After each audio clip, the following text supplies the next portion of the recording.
Agora no Café com Política. No Café com Política de hoje, a gente conversa com o deputado estadual Cleitinho Azevedo, do Cidadania. Bom dia, deputado. É um prazer falar com o senhor aqui no Café com Política mais uma vez. Bom dia, eu que agradeço essa oportunidade, tá? E mandar um bom dia para todo o povo mineiro. Muito obrigado. Deputado, pois é, vamos falar com o senhor sobre um projeto que faz aí, que o senhor está tentando fazer com que o auxílio moradia dos parlamentares possa custear temporariamente as hospedagens dos profissionais da saúde que trabalharem diretamente no combate à pandemia do novo coronavírus. A que pé que está esse projeto? Por que o senhor pensou nisso? Explica pra gente um pouquinho melhor sobre ele, por favor. Então, eu pensei que eu não uso o auxílio... É a Thalita, né? Sim. Thalita, então, eu não uso o auxílio moradia. Então, se nunca usei, eu acho totalmente desnecessário o auxílio moradia.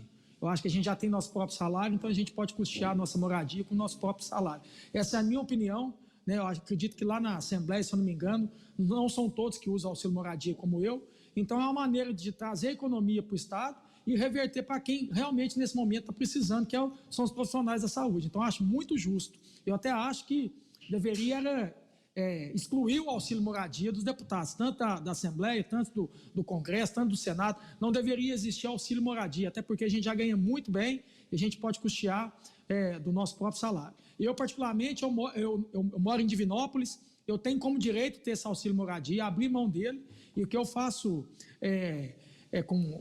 quando eu fico em Belo Horizonte, a gente alugou um apartamento, como eu tenho assessor daqui de Divinópolis, que foi comigo para Belo Horizonte também, a gente rateia para todo mundo divide e paga o aluguel do apartamento. Então tem jeito.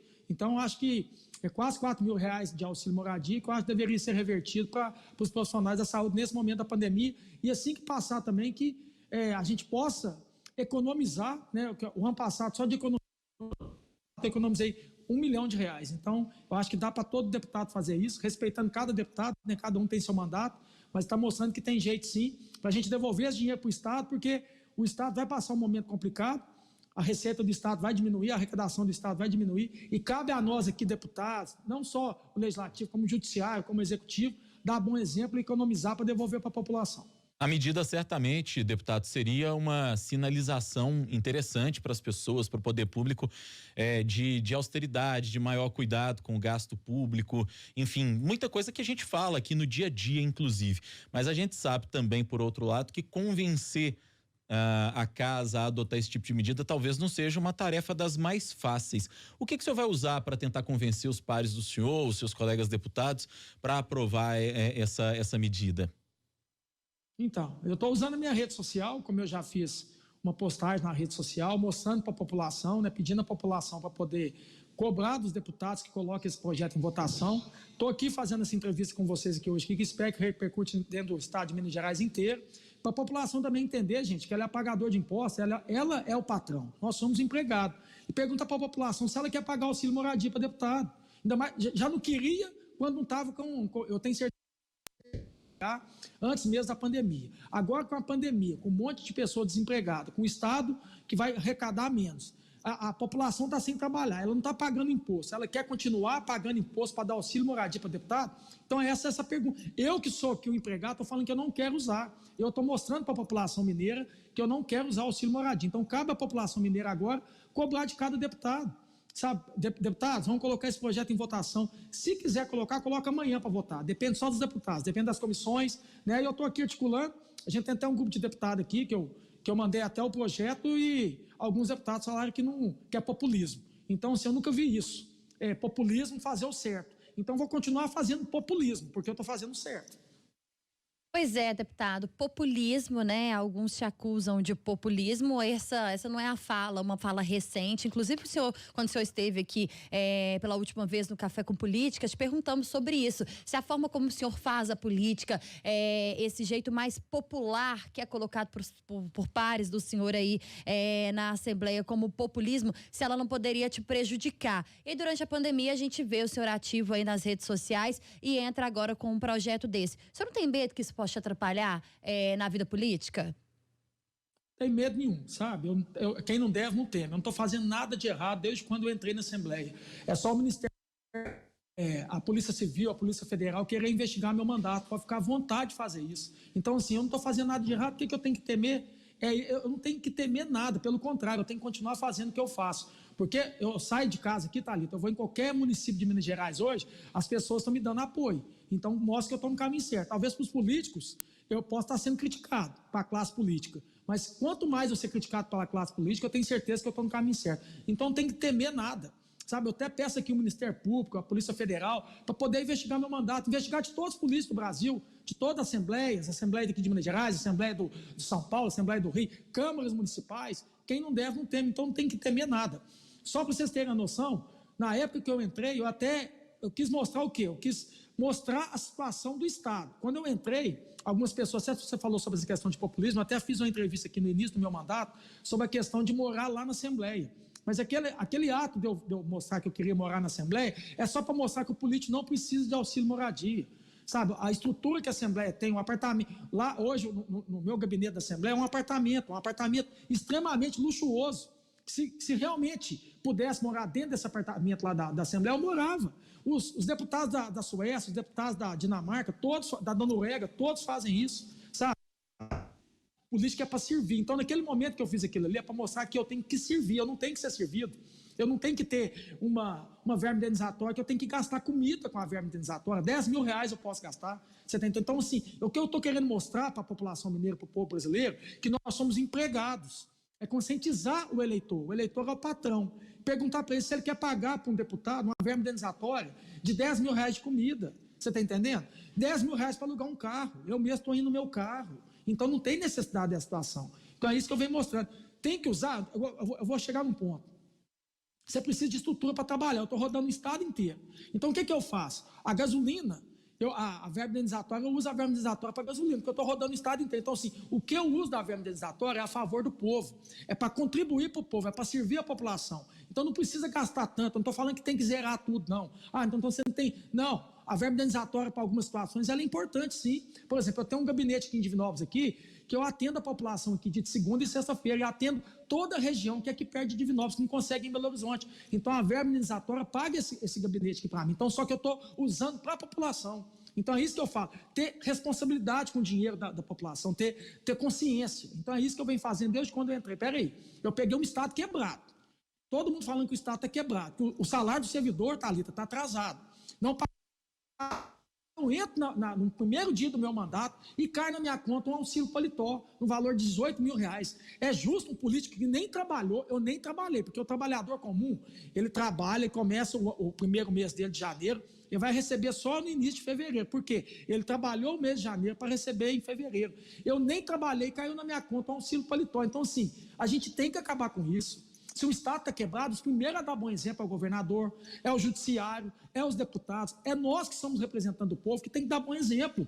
Então é isso que eu venho fazendo. E não é nada contra nenhum deputado, não. Se o deputado quiser gastar a verba indenizatória dele, 28 mil reais, ele gasta. Quer dizer, está no direito dele. Isso para mim é uma questão de consciência. Eu entrei e eu tenho que ter consciência e dar bom exemplo. Não é nada contra nenhum deputado. Sabe, que o deputado faz o mandato dele o que quiser. Mas eu espero que os deputados também respeitem o meu mandato. Da mesma maneira que eu respeito o mandato dos deputados, eles têm que respeitar o meu. O meu mandato é independente. Eu entrei aqui pela porta da frente. E por falar em mandato, deputado, desculpa até por interrompê-lo, mas eu queria que o senhor falasse um pouquinho pra gente também, mudando um pouquinho o rumo da prosa por aqui, do combate ao coronavírus. A gente entende esse momento aí complicado pelo qual nós estamos passando enquanto Estado, enquanto país, e eu queria que o senhor fizesse uma avaliação da postura do governo do Estado até aqui. Nós temos notado o governador Romeu Zema dando muita autonomia para os prefeitos. O senhor, que inclusive é um deputado que vem do interior, que mora em Divinópolis, que é uma das maiores cidades até do interior mineiro, pode falar pra gente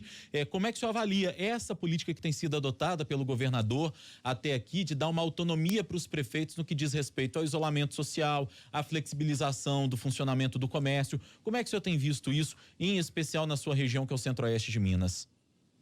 Ótima pergunta, né? E quanto a fatos no argumento, é só você comparar o estado de Minas Gerais com os outros estados. Então, isso já resume a administração e a governabilidade hoje que o Zema, juntamente com o secretário de Saúde, vem fazendo contra o combate ao coronavírus. E a gente tem que também dar mérito para a Assembleia também, para todos os deputados que fizeram vários projetos, tem até o projeto do Alencar da Silveira Júnior, que foi para a questão das máscaras. Então, assim, foi o primeiro estado a fazer isso. Então, assim, o estado de Minas Gerais hoje está dando exemplo de como administrar um estado. O estado de Minas Gerais está dando exemplo de como cuidar do dinheiro público, como fiscalizar o dinheiro público. Eu fui que a semana... Foi bom você entrar nessa pergunta, porque há 15 dias atrás eu tive no Hospital Campanha, que está em Contagem, na Expo Minas, onde eu mostrei o Hospital Campanha vazio, 800 se eu não me engano, 850 leitos. Agora vai fugir da minha cabeça que é o valor da quantidade de leitos, mas pensa comigo, o Hospital Campanha vazio. Ontem eu fui na cidade de Mateus Leme, que é uma cidade que perto de Divinópolis também, leitos, claro que lá é 40 mil pessoas, e lá também a mesma situação, com os leitos vazios, e a autonomia que o Zema dá para os municípios é importante porque, no meu raciocínio, eu penso o seguinte, cada caso é um caso, cada cidade tem a sua realidade. Então, se tem cidades que não tem nem caso, por que não pode flexibilizar com cuidado e com respeito, né? Então, é isso que tem que acontecer. Se aquela cidade ainda, com quase 3 meses de pandemia, não teve caso nenhum, essas pessoas têm que voltar à vida normal, mas não voltar tudo ao normal, não que tem que ter festa, não que tem que aglomerar, mas serviços essenciais como trabalho, eu não vou julgar uma pessoa que quer trabalhar. Para mim é muito fácil que tem... Desculpa que caiu aqui. Tá Acontece, deputado. Pode continuar e retomar seu raciocínio. Então, deixa eu te falar. Então, eu não vou julgar quem quer trabalhar nesse momento. Para mim é muito fácil, que eu sou deputado, que tem o meu salário rigorosamente em dia, ficar dentro de casa. Então, o que eu falo para as pessoas é o seguinte, se você consegue ficar dentro de casa, se você consegue fazer isso, então fique. Sabe, agora a pessoa que quer trabalhar, eu não vou julgar. Então, se ela precisa trabalhar, ela tem que trabalhar. Então, é isso que eu falo, e eu acho que tem que flexibilizar, sim, em cidades que não tem caso. Essas cidades que não tem... Uma cidade que está com muito caso, não tem como voltar ao normal, né? No caso, o sistema de saúde, o SUS, os hospitais, está em colapso. Como é que você vai voltar ao normal? Quanto mais casos tiver e essa pessoa não conseguir ser atendida, então, não pode flexibilizar. Mas tem cidades que, nessa situação, já não tem nem caso. Então, essa autorização do Zema, esse jeito que o secretário de Saúde, juntamente com o Zema, fez, eu achei interessante. Cada cidade tem a sua realidade, então cada cidade faz a sua flexibilização. Hora do bate-pronto. No Café com Política, hora do bate-pronto. O senhor já conhece o nosso ping-pong aqui com perguntas objetivas e respostas igualmente objetivas. Combinado, deputado Cleitinho? Vamos para a guerra. Governador Romeu Zema durante a pandemia. Dou nota 10 para ele. Economia e saúde. Economia e saúde. A economia, para a gente cuidar da saúde, a gente precisa de economia, porque não tem como se cuidar da saúde sem dinheiro, não. Então, uma coisa anda com a outra. Então, sem saúde também não tem como ter... Sem economia não tem como ter saúde. Como é que a gente vai fazer leite? Como é que a gente vai comprar respirador sem a arrecadação caindo para o Estado? O maior desafio do Brasil hoje é a pandemia, a saúde ou a política? O maior desafio do Brasil hoje, eu falei isso num vídeo que eu fiz, se eu não me engano, domingo, é a política. É o único país que, em vez de combater o vírus, está querendo derrubar um presidente. Assim, não é que eu sou 100% Bolsonaro, não é que eu concordo com tudo que ele faz, mas no momento, a hora que o país tem que se unir para a gente combater esse vírus, a gente vê uma divisão dividido. Então, isso que me chama atenção. Hoje, a política, no caso, a política está sendo mais importante que o próprio coronavírus. O senhor falou no presidente Jair Bolsonaro e eu pergunto, e a atuação dele durante a pandemia? Precisa melhorar. O Jair Bolsonaro precisa entender que ele não é mais do legislativo, ele não tem que falar, ele tem que fazer. Então, muitas das vezes, eu acho que como ele ficou 28 anos como deputado, e o parlamento é para isso mesmo, o parlamento é para questionar, eu acho que ele acha que ele é deputado ainda. Então, às vezes, dele ter um momento dele deixar para os ministros, né, deixar para quem é o secretariado dele tomar conta, ele quer tomar conta de tudo, eu acho que ele fica achando que ainda ele é deputado. Então, ele não é perfeito, ele tem que melhorar, né, mas eu acredito que ele tem que pensar nisso, ele tem que entender que ele hoje é presidente, então ele tem que falar, ele tem que fazer. Parlamentares, qual o papel de vocês durante a pandemia? Não fazer politicagem, sabe? É ter bom senso, sabe? É ter prudência e ajudar. Não é fazer palanque político, não. Não é momento para isso, não. É momento da gente se unir. Por isso que eu estou te falando. Por que eu tenho que agora, aqui nesse momento aqui, ficar criticando o Zema?